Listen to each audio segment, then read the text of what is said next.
This is the Olympus Pen FT. It belongs to a series of half-frame SLR cameras starting with the Pen F in 1963.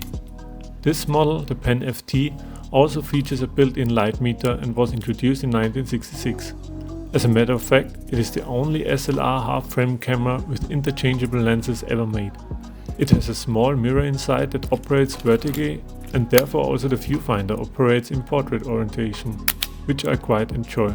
It was kind of a successor to the Olympus Pen line released in 1959, which consisted of a handful of tiny viewfinder cameras like the Pen S, Pen EE, the Pen W and so on.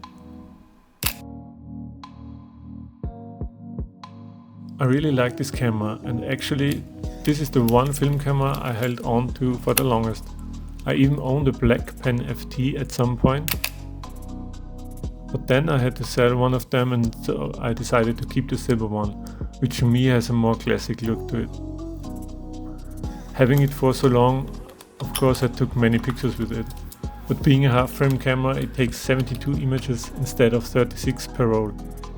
And since 72 photos in analog terms is quite a lot, I like to take so-called diptychs, where you take pairs of images that are kind of linked together. For example, one shot from a distance and the second one close up.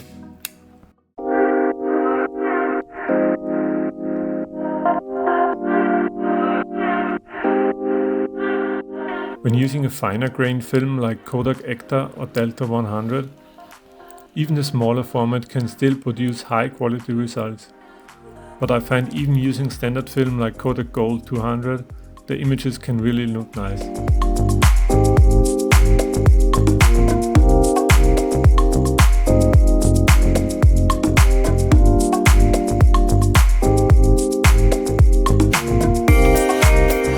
There was a wide collection of lenses available for that system, but most of them are quite rare and therefore really expensive. At the moment I only own two lenses, the 40 1.4 and the standard lens, which is a 38 1.8. I am now also looking to buy a wide angle lens, either the cheaper 25 f4 or the better 25 2.8. Also, in the long run, I'm trying to find a good and affordable copy of the Pen FV model, because this is said to be the best version if you don't need a light meter. The FT has a light meter built in, but that's also what makes the viewfinder a little bit darker. The FT even has a quite unique system regarding the light meter. After you set your ISO and your shutter speed, a needle in the viewfinder tells you to set the aperture ring on the lens to a specific value between 0 and 7 for correct exposure. I think this was designed for easier use, but actually I find it even more confusing.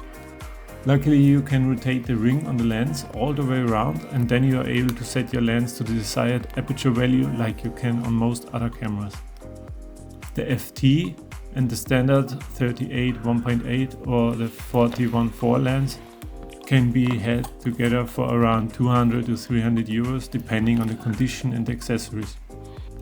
One common issue is a broken plastic ring around the viewfinder. This is where the original accessory cold shoe was mounted on, and therefore many cameras have that ring broken.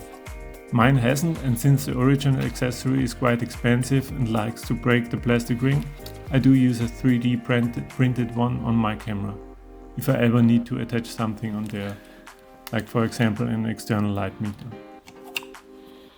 I think the Olympus Pen F, FT, FV, those are quite unique and really pretty looking cameras.